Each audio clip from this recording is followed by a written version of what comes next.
Fuck, pregnancy sounds intense, doesn't it? Every dude in the room was just like, oh, it's not good. All right, so let's get a bit of energy in here. So I'm going to point to this side, count to 3. Everyone's going to make a shitload of noise. Then we're going to do the same on this side. All right, 1, 2, 3, go.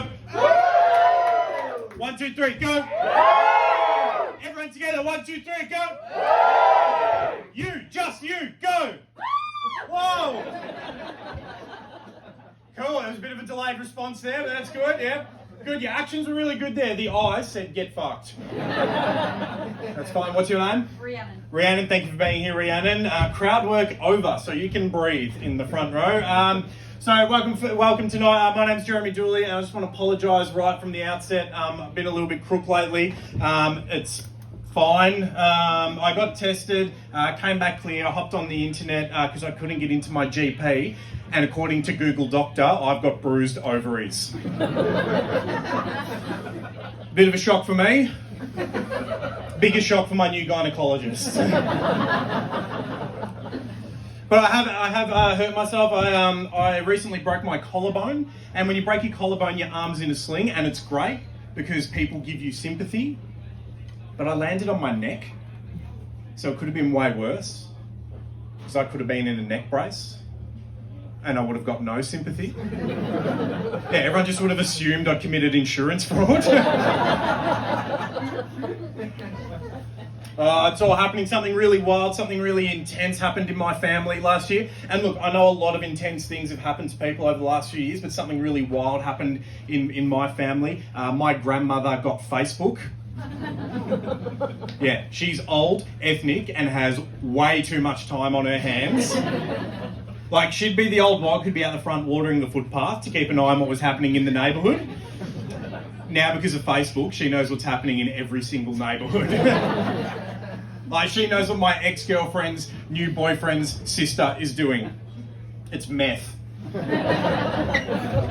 And not only is this chick doing meth, but she's also sick of all you lying dog bitches talking shit behind her back about her and Jaden.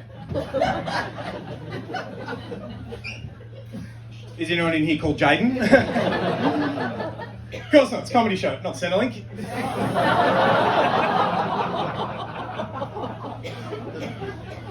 You're laughing because you know it's true. But then, so my grandma, English is her second language. She speaks it really well, but sometimes reading it, things can get lost in translation. And nothing summed that up more than when she joined the Facebook group Loose Cunts on Melbourne Public Transport.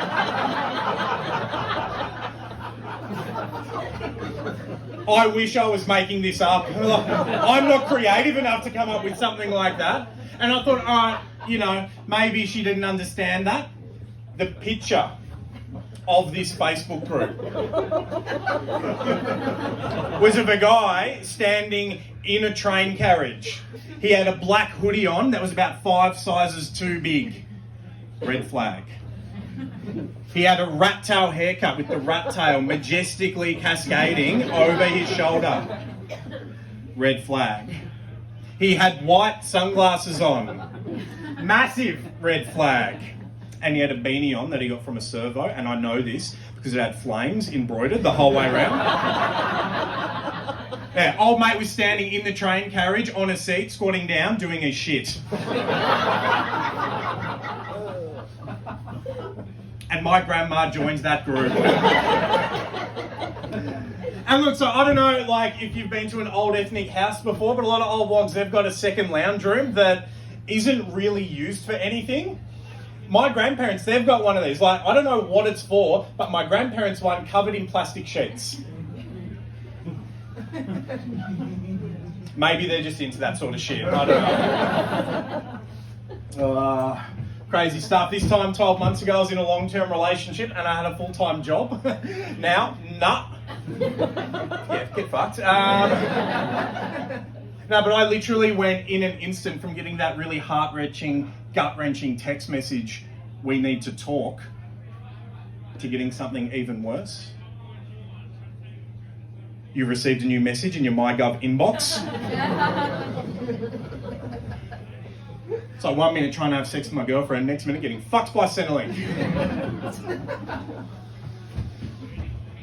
I like to tell that joke because it gives me a really good idea of the sort of people who are in the room here.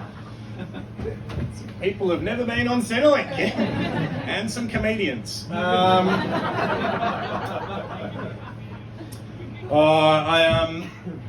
It was a bit of a struggle to get a car park tonight, and so thank you for being on time, because I know it can be a struggle to get a park around here, and it can be a little bit terrifying depending on where you park. So if you're not sure if you parked in a good part of Collingwood or Fitzroy or a shit park, there's a very simple test that you can do.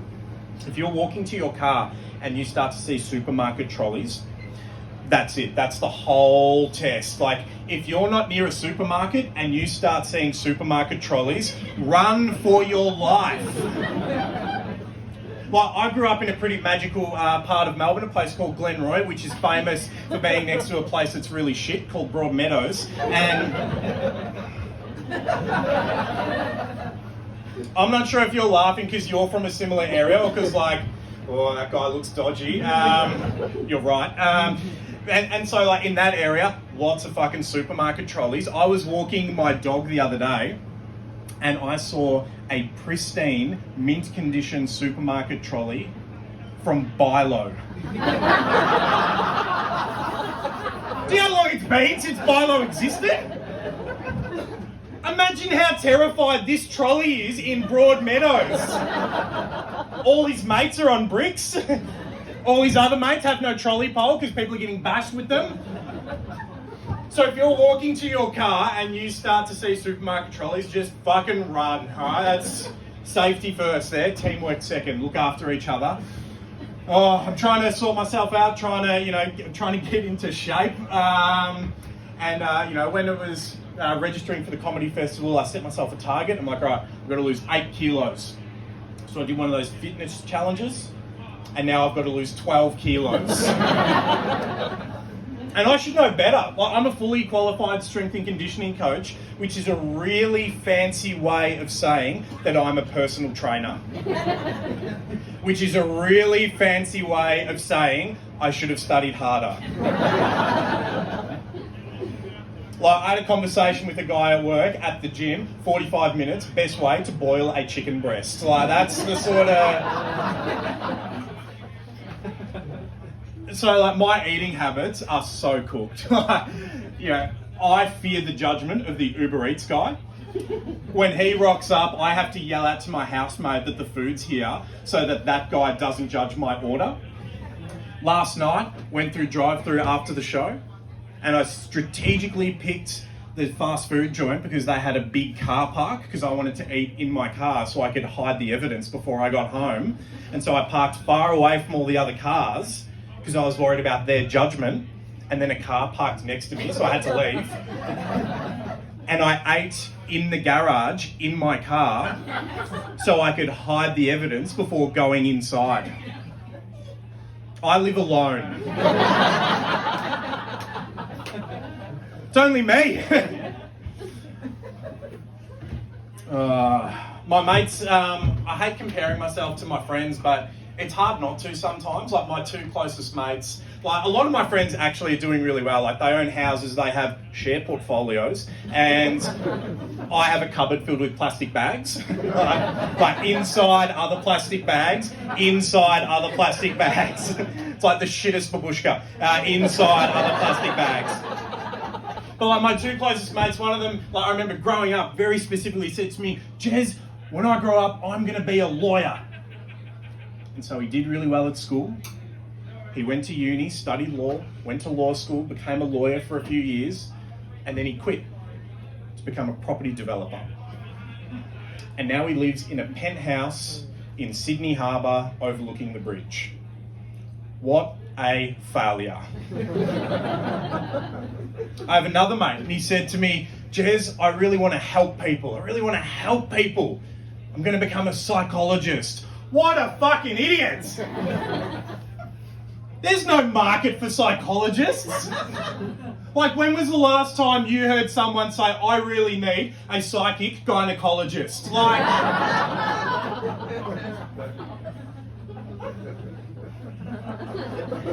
So dumb, that joke, isn't it? Fucking love it. It's I met someone recently, started dating a girl. She's a stripper, which is great because I always wanted to be someone's father figure.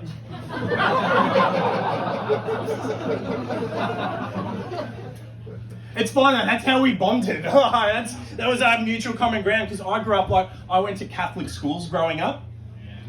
Which instantly creates a bit of tension in the room when I say that. But then I'd come home and I was actually my stepdad who raised me was Muslim, which is very confusing growing up, especially as a teenager, because I couldn't do what I wanted to do. The rules were so restrictive. All I wanted to do was beat off and eat bacon. Couldn't do either of those things. Not at the same time. Not back then, anyway. So I started dating this girl, and look, when you date a stripper, you learn a lot about yourself. And some of those lessons are not very good for your self-esteem. I learnt that I'm vanilla in the bedroom. The word she used, adequate.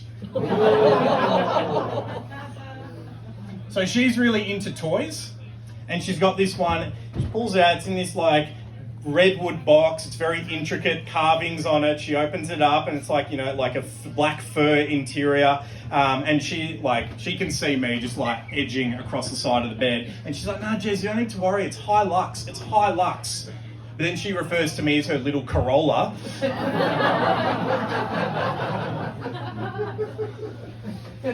I love that joke because it's 2 for 1. Car joke and a small dick joke. She ticks the only box that I have, which is my surname's Dooley. And so my only box when it comes to dating is your name cannot be Julie. Because if we get married, she's going to get bullied. She'll walk into the room and everybody's like, oh, Hooly Dooley, it's Julie Dooley. And that'll just be me. So it's, I want it to last.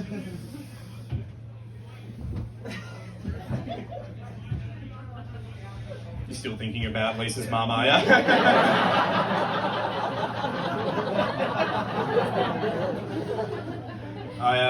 I watch a lot of TV, and I've watched all of Netflix on my mum's password. I'm a comedian, I'm not made of money, but I've also watched all of Disney Plus, also on my mum's password. And I've watched all of Pornhub.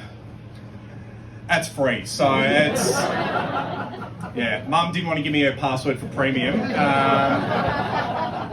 Mess up the algorithm. But then I thought I was wasting my life, so I thought I need to do something with it. So I thought I'd learn another language. So I wanted to learn Spanish, so I watched Pornhub again in Spanish. And all I learned how to say was "si puppy." But my favourite TV show isn't on any of the streaming services anymore, and it's not on free-to-air TV anymore. Make some noise if you watched or remember the TV show The Price is Right. Yeah, I loved it because it was pure chaos. You had no idea what was going to happen on The Price is Right. The contestants had no idea. They had no idea if they were going to be leaving that show with a meat tray, a box of vegetables, or a brand new jet ski. So to recreate that chaos and that experience of chaos, I do my supermarket shopping at Aldi. Because you have no idea what you're going to leave with when you're at Aldi. You don't know if you're going to be leaving with a meat tray, a box of vegetables, or a brand new fucking jet ski. Everyone on The Price is Right, they're psyching themselves up for that final bit where they got to get, all the prices right. It's in the name, really. Everyone at Aldi, they're all just psyching themselves up for the checkout process. Because if you've never been to Aldi, they're not like other supermarkets. They don't bag the groceries for you in an orderly fashion. They just scan shit through and you're expected to keep up with them. You fuck that up, you're done, you're finished, you're cooked. You're like the minority that trips first in the horror movie. All right, you're dead. And I don't have that sort of resilience. I can't cope with that sort of pressure. I'm like a boomer who's been slightly inconvenienced once. few boomers in the room, I take it. Sorry to the boomers. Actually, no, get fucked. You own all the houses. All I've got, smashed avocado. I better start to wind this up. When I started comedy, a lot of my mates were really baffled by it. They couldn't understand it. They couldn't understand what happens, the experience when you're on stage. And they were like, oh, Jez, do you feel pressure? Do you get scared? Do you feel pressure? Do you feel pressure? And yes, you do. And so let me explain the pressure. Because I did something about an hour and a half ago that felt exactly the same as what I'm doing now. I had to reverse parallel park out the front of a busy pub. As soon as I turned my indicators on, everyone in this pub saw, they put their beers down, they're like, all right then, dickhead, let's see what you can do here. If you don't get that park first time, you're done. You can't park there. You might get two if you're really lucky, but the worse you fuck it up, the further away you've got to park to keep away from the embarrassment zone. I had to park in Preston. And let me tell you, the part of Preston I was in, lots of supermarket trolleys. Ladies and gentlemen, that's been my time. Thank you very much. I'm Jeremy Doyle.